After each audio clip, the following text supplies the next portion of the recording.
Hello and welcome to A VO's Journey. My name is Anthony Pica. This show is all about helping the new and upcoming voiceover artists grow their business and sidestep all the crazy things that I seem to step on.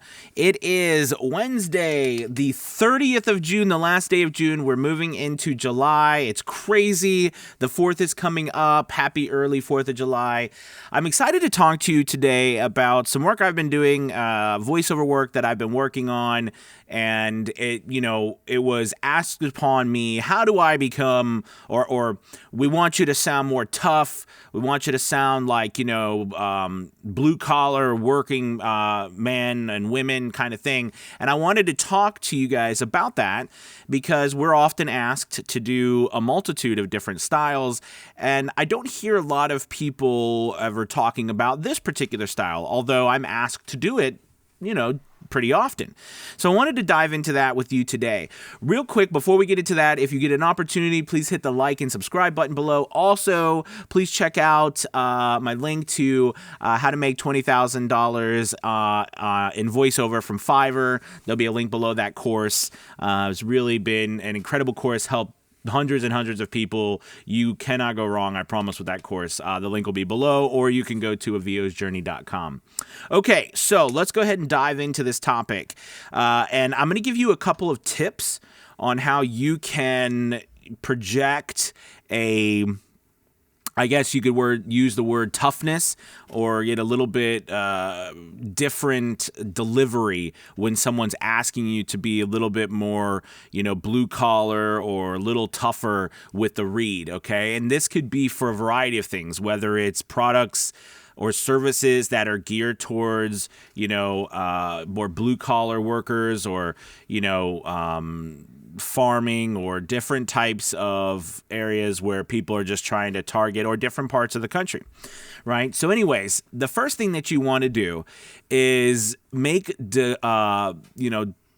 declaratory type of statements, okay? Meaning that when we make a statement, that when we're tougher, the idea of being tough, there's an idea of confidence, all right? And showing confidence, we do that when we speak by a type of pitch pattern, okay? So the pitch pattern is basically, you are going to make sure that when you talk, you are ending your sentences down. This is also kind of based off of being authoritative, all right, in that tone, okay? But, it's almost like you're making declarations, okay, about something.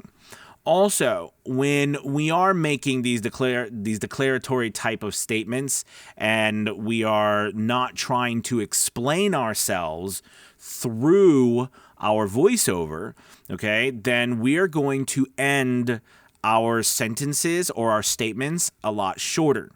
Okay, so a lot of times when we are doing a voiceover, there is a length to our words. We lengthen the words a little bit. We don't do them shorter. And I'm going to give you an example for, like, if I was to say this and, I was going to say that, this is how it is. That's how it is. It's got to be this way. All right? You want a Ford? It's easy. You get a Ford. Ford tough. You know what I mean? And it becomes almost a little staccato. All right. A perfect example, I was doing a voiceover and I was thinking I'd pull it up and they were asking for, worker, more of a worker type mentality. Do you know what I mean? And let's see if I can play this for you guys. I think here, let's see. Okay, so you should be seeing my screen now, and here we go. Just take a listen. Bold lines, expanded coverage, blacked out ferocity. Introducing the X1 by Hex Armor.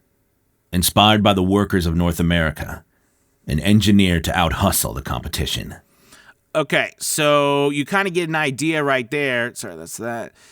You kind of get an idea of what I'm talking about with those declaratory type of statements, right? So that should kind of give you an idea of the speed All right, what we're actually trying to create is shorter type sentences. Now, if someone is giving you long sentences, right, then the words need to be shorter. There needs to be more certainty within the way you say it. So that's ending down in pitch, being authoritative, all right, dropping that pitch in your voice, okay, and making sure we follow that curve, right, that curve, all right, bold lines. It's not the words are not bold lines, right? Bold lines. It's very certain. Okay, does that make sense? And hopefully, as you listen to this and you get these tips, you understand, right? We're shortening the statements, ending down at the end of the statements, lowering our pitch in our voice, and this can be whether it doesn't have to be just male. This is male or female. Okay, there's more certainty in what you're saying. And if you use these types of tips, all right, these will help you get this type of voiceover style down. All right, guys, thank you so much. So remember, you've got your declaratory statements. Okay, we're ending down. We are shortening our words. Okay, we're making, like statements that we are absolutely certain about, lowering our pitch. All right, and making sure that we are not changing the variation of our voice to where we're going really high pitched. Okay, so just think of that in your mind, declaratory statements. All right, guys, thank you so much. You have a good one. Please take a moment to like and subscribe. I'll talk to you later. Bye-bye.